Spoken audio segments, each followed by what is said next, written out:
everybody, Emma here from the Golden Potato, and welcome to another episode of Minecraft for Dummies. And yes, we have someone very special with us today. We have good old Frank. How you doing, buddy? If you haven't seen my first episode of Potato Time, no, don't run away. Come back. No. Oh, no. Well, if you haven't seen my first episode of Potato Time, I do introduce my cat Frank as a part of the Golden Potato team. But otherwise, I'm here for another episode of Minecraft for Dummies. Are you back? Are you back now? He's a distraction. We're going to ignore his meows for now. And today, if you haven't guessed by the intensive amount of signs and chests and stuff, oh, don't drown. We're going to be learning some stuff about brewing and potions. And we're not only going to learn how to brew them in survival mode, but also the effects of those potions. And I'm surprised that you actually like water. You're kind of in the way of my display. Oh, wrong button. Anyways, let's get started. So, potions in Minecraft are actually stuff that give you boosts. These are all the craftable potions at the moment, and there are others that aren't craftable that I will go over in a minute.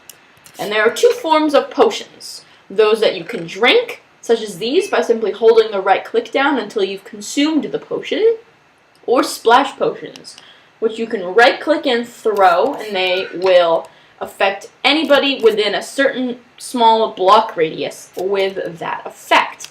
So splash potions are really easy to use on enemies or people that otherwise wouldn't willingly drink the potion you were going to give them, because some will help you while others will harm you or your enemies. But it's also really, really important to note that if you use a potion on an undead mob, that means wither skeletons. What? That was, my tongue just exploded. Wither skeletons, zombies, or withers. The potion effect will be reversed on them. For example, if I use a potion of poison on them, instead, they will receive the effect of regeneration. And I will explain what these mean, but they are opposites, so be careful with which potions you use on undead mobs such as those. Anyways, let's get into the crafting. There are three basic things you need to make potions. The first is a brewing stand, and I have made some item frames here to simulate what you put in your crafting grid. You take 3 cobblestone, put them on the bottom like this, and slap one blaze rod in the middle, which you get by killing blaze rods in nether fortresses. And this is the beautiful brewing stand. This is what it looks like in just like any enchanting table, furnace, crafting table, or anything like this. You just right click and this little GUI pops up right here. This is the loading time it takes for stuff to brew. These bubbles will fill up, like they'll sort of, bubble to indicate that something is currently brewing. And you put glass bottles here, which will eventually contain your potion. And you put the item in the top here that you want to add into the potions. And you only need 1 ingredient to brew 3 of the same potion. So all of these will be the same. You can't brew 2 different potions at the same time, unless, of course, you have 2 separate brewing stands. What? Anyways, what you're going to need to put in the bottom of these brewing stands are glass bottles. And you get 3 of these by putting glass in the same way you would make a bucket with iron ingots in your crafting table. This will wield 3. And to fill them with water, you can't fill them in the ocean to get a water bottle, which will be the basis of all your recipes. But if you also want a more portable way to fill up your glass bottles, you put 7 iron ingots in a pattern such as this to wield a cauldron, and you do the same and right-click the water, and it will go away. You have exactly 3 times to use a cauldron with glass bottles before you have to refill it with a water bucket, but it's sort of portable, and I already have a water bottle. But if you do want to refill it, you simply take a bucket of water, which you obviously get from the ocean, and you just right-click it, and now you have 3 more uses for your glass bottles. So I'm actually going to take 3 water bottles here. They're not stackable, which is a pain. Potions are never stackable. So if you do want to carry them, make sure the ones you're using are valuable. And I'm just going to put them in this chest for now, for purposes I'm going to go over later.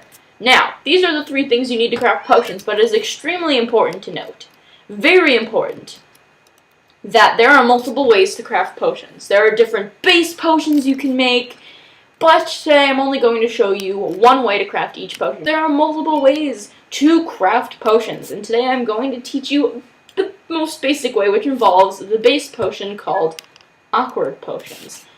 So, awkward potions are crafted by taking a nether wart and brewing it into a water bottle. So what you have to do is find some of these beautiful nether warts, which you find growing in soul sand as they're naturally generated in nether fortresses, which are currently the only generated structure. So these are what nether warts look like when they are fully grown, and I'm going to just set the time today. And what you have to do is you have to take your water bottles right here, or right-click the brewing stand, put the water bottles in a slot, because you can't brew anything into empty bottles. They have to be filled with water, which is why you might want to use cauldrons as a more portable source of water, or just have an ocean nearby, or any other body of water. And you stick your nether wart in the slot where you want to place it into the bottles. Bubbles will bubble to indicate that something is brewing, and this is the duration time, how long it has left for this substance to brew into these 3 water bottles. And once the nether wart is done brewing, and as you can see here, the image of the brewer changes once I place glass bottles in there.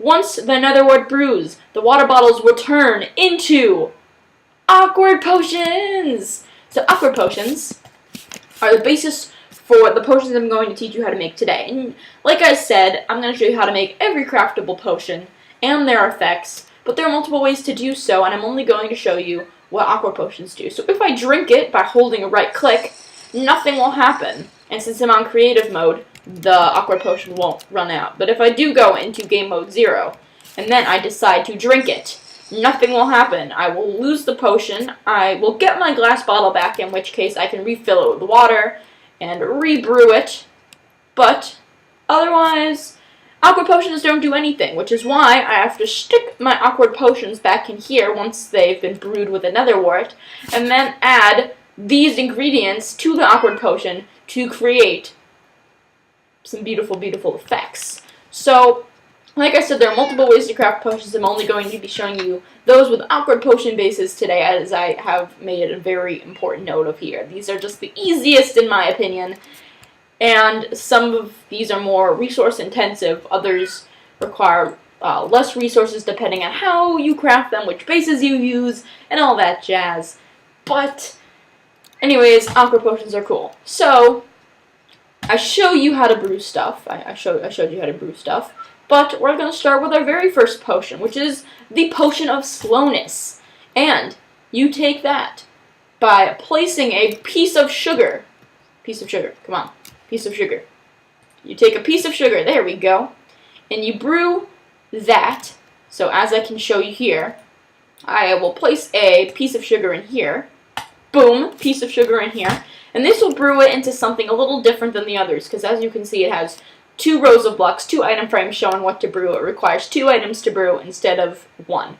That's because I'm using an awkward potion as a base. However, what we need next is a fermented spider eye, which, for those of you who are unfamiliar with this, require 1 spider eye, which is a drop from a spider, a brown mushroom, and a piece of sugar. And once you have a sugar brewed into it, it will actually appear as a potion of swiftness. But if I brew a fermented spider eye in here, it will, quote-unquote, corrupt the effect of the potion and reverse it into its negative ability.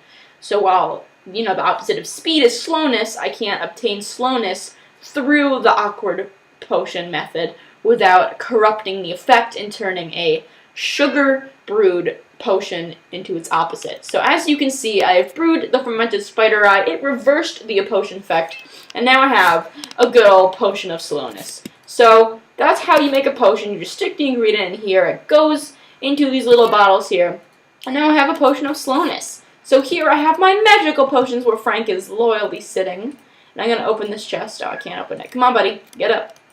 Get up. Get up. Come on. Come on. Move. There we go. So, are you serious? You're such a... There we go.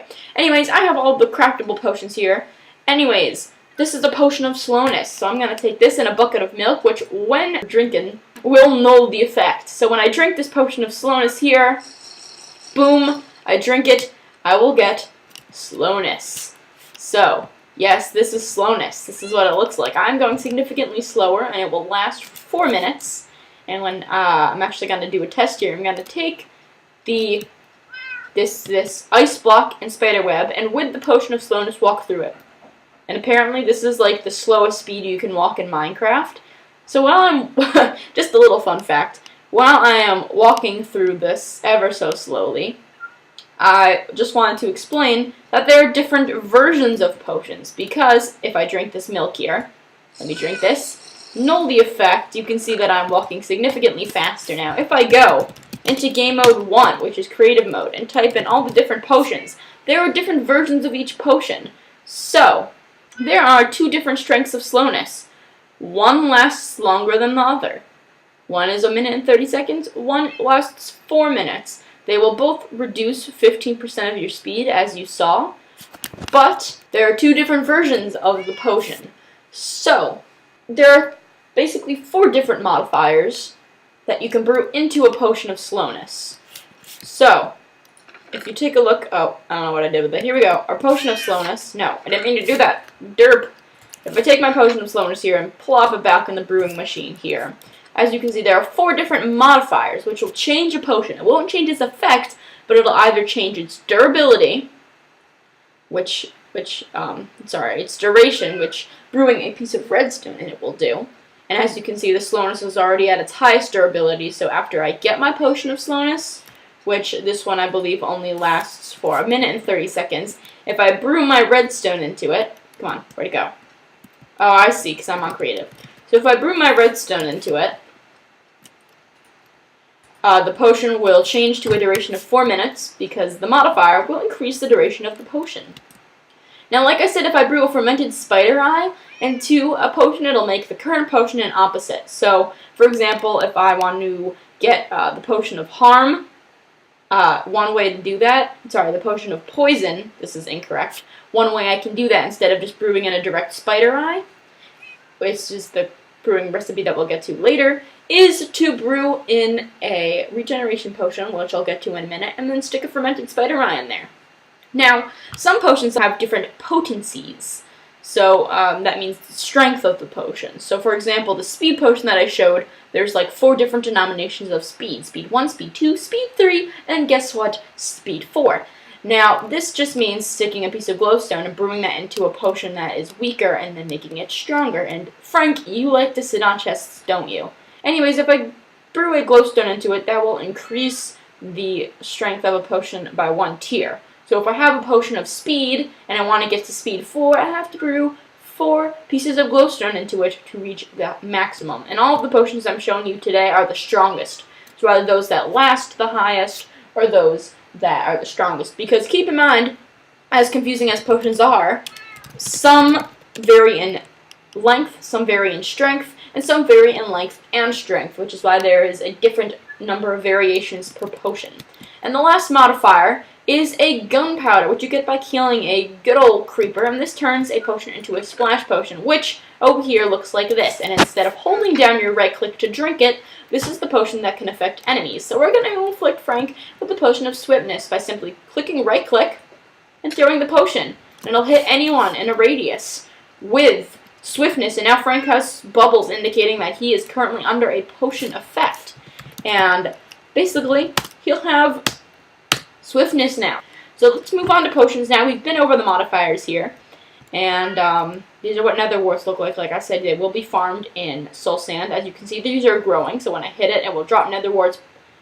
Beautiful, beautiful nether warts. I got 4 from just 2. Wow, and Frank is sitting on a chest right now, so I'll just stick these in here. But the next potion we have is a potion of strength. Let's just stick these back in here too. No, that doesn't look good. It doesn't look good. I like it to be neat. Anyways, the potion of strength, the most powerful strength potion, will give me plus 130% attack damage for 8 minutes. So, how you brew a potion of strength is you take 1 good old blaze powder and brew it into an awkward potion, because that is how I am showing you how to brew these potions today. Lest must I remind you of the extremely complicated chart. And blaze powder is simply sticking a blaze rod into a crafting grid, and that will wield 2 blaze powders. Anyways, let's try out this potion of strength. Let's drink it here, and boom! I now have strength for 8 minutes, as you can see indicated by the bubbles here. And now when I hit someone, I will hit someone with more damage than usual. So I really don't want to hit Frank. As you may have guessed, it will increase your damage. So if I'm using a plus 7 attack damage diamond sword, if I have strength, 2 more attack damage added on to that 7 damage. So now I'm dealing 9 damage with a diamond sword.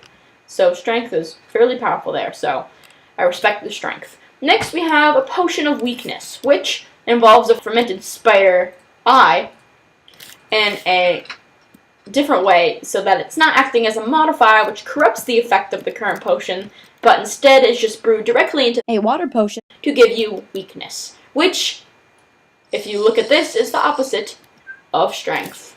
It will reduce my damage by 30%, so that now if I have a +7 attack damage sword, I'm only doing like 5 or 6 damage. So this would obviously be used as a splash potion on enemies, but remember, if you're using this on an undead creature, the opposite of the weak potion is the strength potion, so keep in mind the potion will be reversed if you're using it on an undead creature, meaning you'll actually be helping your enemy. So keep that in mind as we move on to the next potion of night vision. And just a funky little fact, the opposite of night vision is invisibility, which we'll get to later. Be careful with that. Night vision, you take a good old golden carrot, because I just came up with this. Carrots are supposed to help your eyesight, so a golden carrot, for those of you who are unfamiliar, is sticking a carrot in the middle, which you get from villages, they naturally spawn, and taking gold nuggets and surrounding it in the crafting grid, and you'll get this bad boy, which helps you see in night, and you have to be careful. I'm going to set the time to night for a minute. Anyways, it's nighttime now. When I drink this potion, suddenly I'll be able to see everything. I'll get these blue bubbles, and night vision doesn't change in strength, it only changes in duration. So you can't use glowstone on this potion, but you can turn it into a splash potion. You can reverse the effect, and you can increase the duration using all of the modifiers listed above, except glowstone. And as you can see, I can see, and it also helps me see underwater. So if I go underwater here, I will be able to see a significant amount. But watch what happens when I drink the milk and null the effect. I am as blind as a bat if bats are blind at all, and I think they are. So you can see how dark it is. I'm going to set the time back to day because it's really scary. Anyways, we're back in day here, and that is pretty interesting because, you know, night vision is really helpful if you're exploring caves, but you can't forget when you are in a cave that monsters can still spawn even if it may appear light. So now, as you can see, I'm grabbing myself a nice flint and steel for the next one, which just happens to be... Are you ready for this?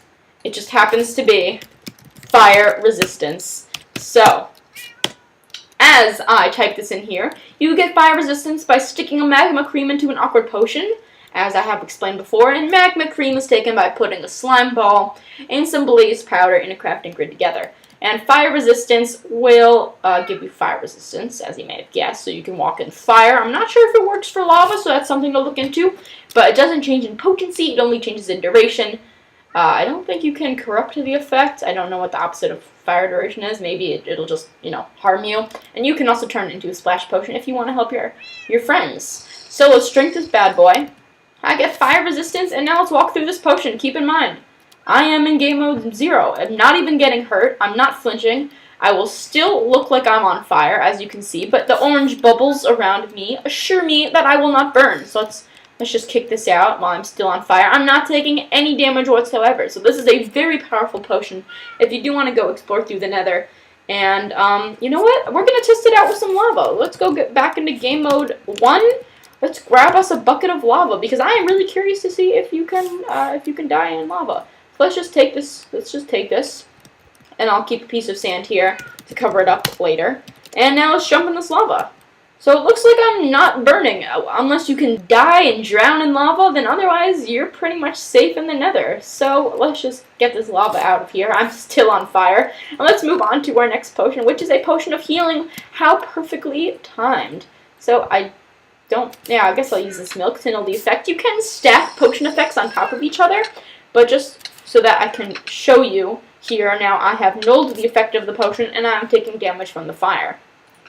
You can stack potions, though, which is really cool. So the potion of instant healing, it won't actually give you a potion effect. It will simply heal you, and you get that by glistering melon, which you stick a golden nugget with a watermelon in a grid, and then go in and brew that into one of your awkward potions. And when I drink it, well, I can't really do that. First, I have to harm myself. So let's let's harm ourselves. I made a little diving board here. And now let's jump. Let's jump. Jump! I'll take damage. I will regenerate, but if I want to regenerate quickly, I will heal instantly. That was bad, because, I would have healed naturally anyways. But this is one of the potion effects that can't be nulled by milk, because it doesn't give you a potion effect. It just gives you like 3.5 hearts back. So it won't officially give you all of your health back, but it'll give you a lot. And these are really cool if they're used as splash potions as well, because they will affect everyone with the same potency, even if they're used on multiple people in a splash potion. So that's interesting to keep in mind. And as we move on to the next one, which is slightly similar, but has a more long-term effect. The Potion of Regeneration, which is crafted by using a ghast tear, which you get from killing those horrible ghasts in the nether. We drink this, and it will give us regeneration for 2 minutes, which is like a lot more than you get by eating a magical golden apple, which for those of you familiar with golden apples will only give you regeneration for like 5 seconds. So now if you see, if I jump off, I will regenerate my hearts automatically, and this is a bad example since I am at full hunger, so I will regenerate anyways. But regeneration is indicated by the sort of wave of hearts on my heart bar here. I don't know how to demonstrate it. It's sort of like doing the wave, like woo, woo. Anyways, my health bar is dancing right now. It's doing the wave, do the wave, do the wave. I'm gonna drink some milk to know this effect, and that's a cool one. It just gives you regeneration. So if you get hurt, your hearts will slowly regenerate at like 2 seconds. Every half a heart will regenerate. So that's pretty helpful, if I'm right. And the next one is the Potion of Swiftness, which we went over at the beginning when we went over the Potion of Slowness, which is merely the corrupt effect of the Potion of Swiftness. You just stick a sugar in a crafting grid. And speed, like I said, does come in different denominations and potencies, but those different potencies aren't craftable. They're only accessible through multiplayer servers and plugins and all that crazy jazz. So, let's drink this bad boy. Here we go, we got speed. And we're going to move on to the Potion of Poison. So let's get rid of the swiftness, and you simply stick a spider eye in a brewing table and affect your, what's it called? Awkward potions. So, Potion of Poison, darn it, I didn't run out of milk. Let's drink that. And go back into game mode 0. Drink this poison. It will give us poison and slowly hurt our hearts for 2 minutes.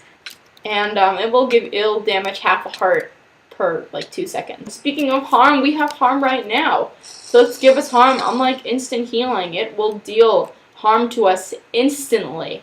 And I am regenerating because I am full on hunger right now, but it's the opposite of instant healing. So that's the corrupt effect of it. Moving on, we have the Potion of Water Breathing. We're going to test out water breathing. Because as you know, we're going to go underwater here, and our bubbles should decrease significantly slower, if at all, and they are not. So here we are swimming underwater. Paired with night vision, it's as if we're using scuba gear, like in a mod or something, but we're not. So, oh, Frank, no, you can't swim. What are you doing, buddy? What are you doing? Don't drown. Oh my gosh, Frank. So that's basically water breathing. You simply take a pufferfish, which is one of the new fishes. So that's pretty cool. And the only difference between this potion and the Potion of Weakness, as you can see, as they have the same ingredient, which is a spider eye. And this is going to get really confusing again. A Potion of Weakness you get by directly brewing a fermented spider eye into water bottle, while a Potion of Harming you get by brewing a fermented spider eye into an awkward potion. So, Frank, get off the chest. Come on, you're being a pain in the butt again. The last one is Invisibility, which doesn't change in potency. And the Potion of Invisibility is the Night Vision Potion, which is the Golden Carrot corrupted using a modifier, which is the fermented spider eye. And simply makes us invisible. So now we're invisible, as you can see.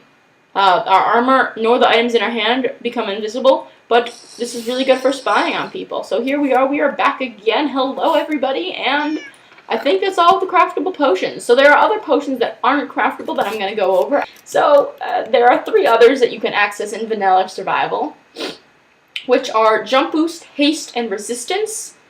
And you can only access those using a beacon, which I may go over in a separate episode.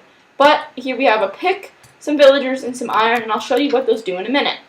So, I may show you how to use a beacon in a separate tutorial, but haste, as I'm going to select right now. There we go, we have haste now, and it just makes us mine blocks faster.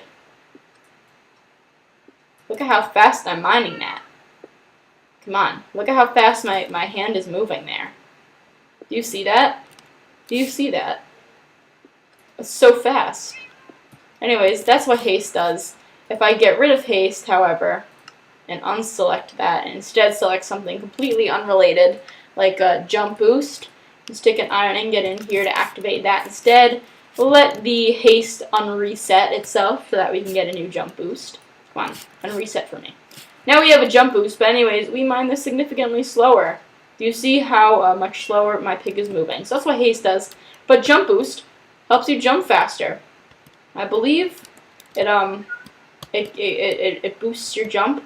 Let me see. It boosts your jump by like half a block, which is pretty cool. That's what jump boost does. Anyways, jump boost will obviously increase how high you jump, and resistance will give you imaginary armor, and I can't really demonstrate this right now. And I think I have the villagers in here just to show you strength actually on a mob, but as you may have guessed, it will simply deal 9 damage to a villager instead of a traditional 7 if I'm using a diamond sword. So to end out this very confusing episode, there are some other potions that you may access in modifications to the game, or multiplayer servers, or even as part of something inflicted by another mob in the game.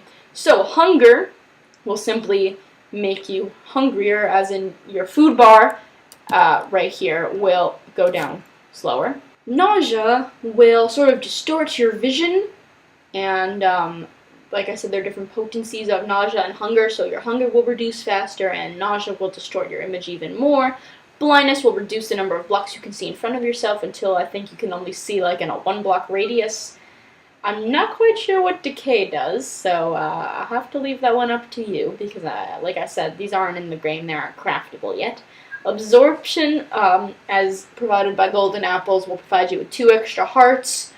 I'm not quite sure what dullness does either, nor saturation, but we're all familiar with wither. It's like poison, except it won't stop at half a heart, and it turns the hearts on a heart bar black, so you can't tell how much hearts you have left. So, I think, phew, that is it for this episode. So, as we say, time set day for like the 5th time. I want to thank you so much for watching and sticking with me for this whole episode. Frank's been a little pesky today, sitting all over the chest, but we love him anyways. So, thank you so much for watching. If this happens to be the first episode you've seen by me, then please consider subscribing to The Golden Potato today for frequent Minecraft videos. And if you haven't yet, please check out my first episode of my Minecraft for Dummies series, which is How to Survive the First Night / Day. So that's pretty cool. And if you do have any suggestions, questions, or comments, please leave them in the comment section below. And this is the longest episode I've done yet, so let's see if we can hit 5 likes for this extremely complicated episode. Hopefully I've simplified it for those of you who aren't familiar with the brewing process and have helped you out a lot. And if you do want to see more like stuff about enchanting tables, or beacons, or crazy stuff like that that you might not really care about, or fishing, or taming animals, or all that crazy stuff, then please do leave those in the comments below. Anyways, thank you so much for watching, and this has been Emma from The Golden Potato, and of course I'm here with Frank. Frank, say hello. And thank you so much for watching, I will see you all next time. Goodbye!